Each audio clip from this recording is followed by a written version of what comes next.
নমস্কার বন্ধুরা, the daily dish with flavour স্টেশনে আপনাদের সবাইকে স্বাগত। আজকে আমি চাল কুমড়োর একটি রেসিপি নিয়ে চলে এসেছি। আমি এটা বানিয়েছিলাম, খেতে আমার খুবই ভালো লেগেছে।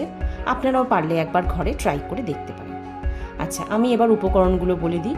আমি একটি থালায় চাল কুমড়ো ছোটো করে কেটে রেখেছিলাম, তার সাথে টমেটো আর কাঁচা লঙ্কা ছোটো ছোটো করে কুচো করে রেখেছিলাম, আর তার সাথে রেখেছিলাম একটা শুকনো লঙ্কা, দারচিনি, এলাচ আর সাদা জিরে।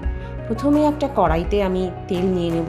তেলটা একটু গরম হয়ে এলে ওতে দারচিনি, এলাচ, শুকনো লঙ্কা দিয়ে ফোড়ন দেব, আর তার সাথে সাদা জিরাও ফোড়ন দেব। একটু আমি নাড়াচাড়া করে নেব এটা।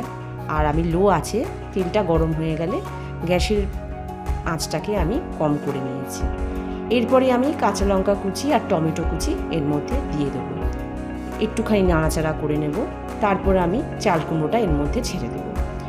চাল কুমড়োটাকে আমি এটাকে সাথে ভালো করে একটুখানি মাখিয়ে নেবো, একটু নাড়াচাড়া করে নেব। তারপর কিছুক্ষণ আমি এটাকে একটু ঢাকা দিয়ে রাখবো।